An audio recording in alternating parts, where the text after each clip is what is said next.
Best advice from top CEOs, according to my own estimation of, listening to a couple of interviews.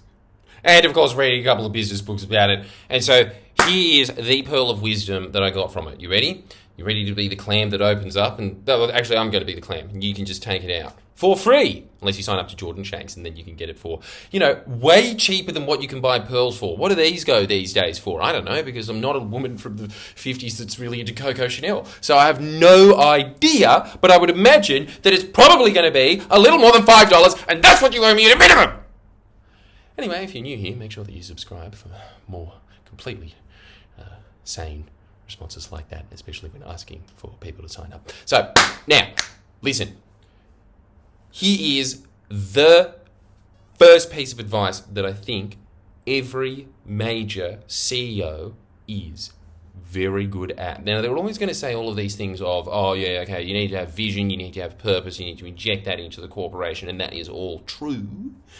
But if you're looking at the raw mechanical side of what they're doing, as opposed to the namby-tamby artistic thing that they like to train themselves into thinking, because obviously, like everybody else in life, they like to think of themselves as being a bit of a creator. Like the CEO of Disney, obviously, is just as much of a genius as the animators at Pixar, creatively, of course, because he was the guy that thought, I know, I've got all the money in the world. How about I just buy Pixar, right? So they all think that, and they like talking about the purpose and vision, and that is noble, and that is true, but the nuts and bolts of what every good CEO does. You ready for this? And I think that you should write this down, because this, even if you're not a CEO, and I'm guessing if you have time to watch this shit, you are not, but if you are a human being, well said, you're the CEO of your life, aren't you? So you need to write this down.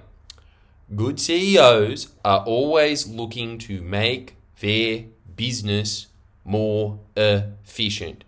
Good leaders are always looking for efficiency. How do we make the machine run better? Classic managerial stuff. But the nuts and bolts, the robotics of any business are those. They are, is this person best suited in this role, or should we put them in another area?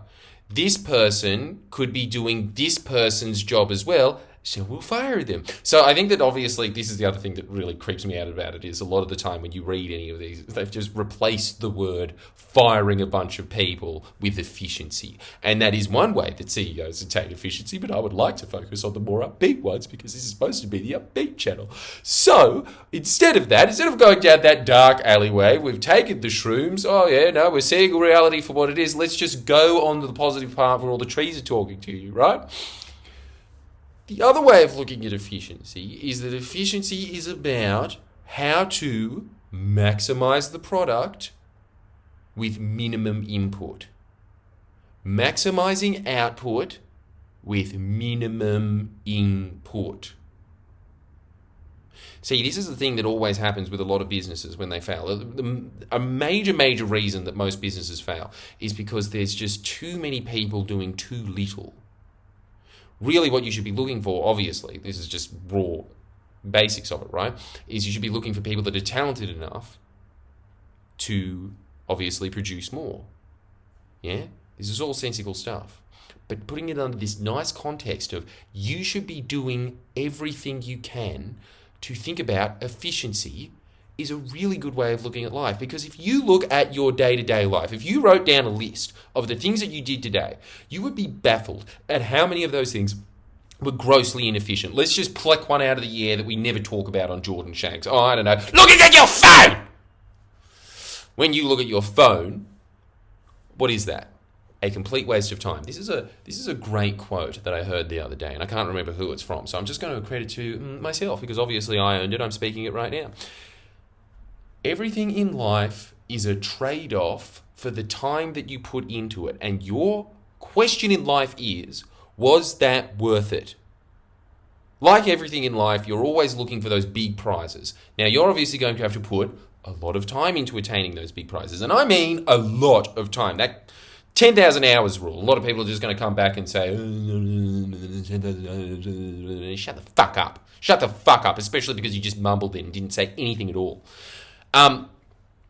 Instead, what I want from you, though, is to understand that one aspect of life is that you're supposed to be putting in effort. That's definitely true. You know that old phrase, work smarter, not harder? You know what that is? That's efficiency. That's figuring out, okay, this is what my customer wants. Bam, eat up, piggies. Just refining exactly what your customer, and like we were discussing before, if you're employed, your customer is your boss. Finding out what they want and delivering. That's it. So, when you come to all of these ideas like efficiency, it's really just what don't we need?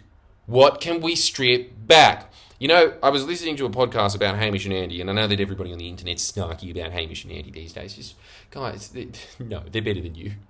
Yeah? And, well, they're better than me, Jesus. Much better than me. Jesus, Andy, so handsome.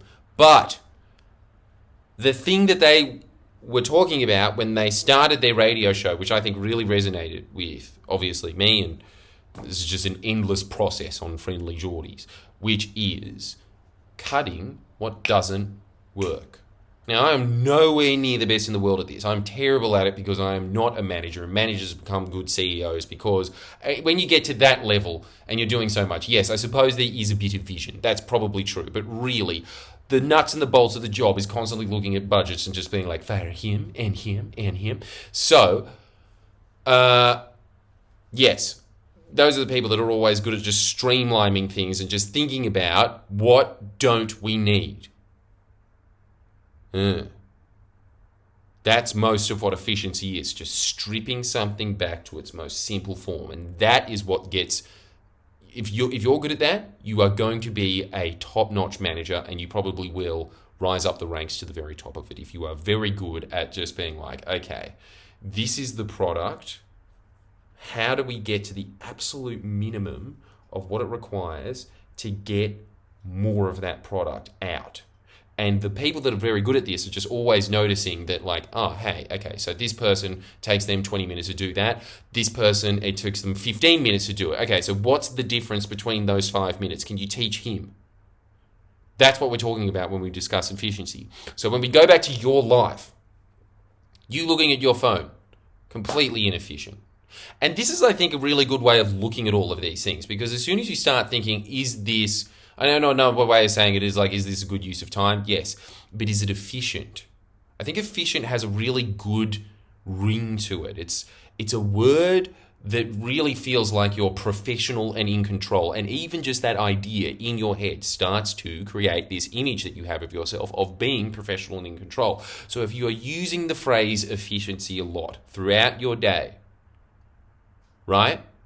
One of the classic examples that I always use for myself is that I obviously need to work out, but then I realize that going to the gym takes, 15 minutes to get there, then you go there, then you put on your shorts and all this stuff, it goes to half an hour, then you're there and you spend another, half an hour to an hour there, and then you go back and then it's another half an hour. And even the fact that you have all of those excuses in your mind of this is going to take half an hour, and then I go there and that's going to take half an hour, and then I go there and then that's going to take half an hour. Now, I am not trying, as you can see from my lollipop body, I am just like Elaine. I'm a walking candy apple. But, I'm not going to the gym to create that ultimate buff look. I don't have the time for it. I've got my endeavors in other things, but I do go to the gym pretty much just to make my mind sharper. So, what do I really need out of that? I need women's workouts that they do where they're just like, just lift your legs, girls, just 15 more. So that's all I do throughout the day, really. It's just about fitness to me. That's all. Again, making my mind more efficient, which is why I do that, which is why I strip it back to the bare minimum, just using ropes and bands, and then obviously I've got some weights at home, but I'm just doing the minimum, stripping back to what I personally need for my life. That's an example of efficiency right there. Do you see where I'm going with this?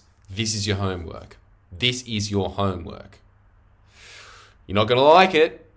You're going to write down what you did today, and you are going to put a circle around the things that you think were inefficient. Then you are going to ask yourself, how do I make this more efficient? Streamlining your life. You will feel a hell of a lot better for it, because a key to life is simplicity. The simpler your life is, the happier you're going to be. You know that kind of phrase of like, it's a lot. What does that mean? It's complicated, even though it never is because they're bimbos. But the people that use that on Instagram. But they are just going into that main thing, which is complication in anything, whether it's communication, whether it's the way that your day is structured, whether it's the way that a company is structured. Complication leads to failure. People need clear, simple, put out things, including yourself. So you're going to do that, and then you're going to sign up to Jordan Shanks. And the reason you're going to sign up to Jordan Shanks is because that little piece of wisdom right there was just the appetizer. You want the main? Well, you're going to have to pay for that shit, just like a restaurant. Yeah? And this is a restaurant that's just like as cheap as it gets. This is cheaper than going to one of those hot dog stands in New York. They probably charge like $6 for a dog. Well, I don't know. I haven't been there for a long time, but this is what I'm just imagining off the top of my head just to make my example correct. So make sure that you sign up to Jordan Shanks, and I will see you next time, because if you do, you're investing in yourself. Make yourself more efficient, because you can just take the 300 books of self-help that I've read and you can put it into your head for fuck all. All right, I'll see you next time.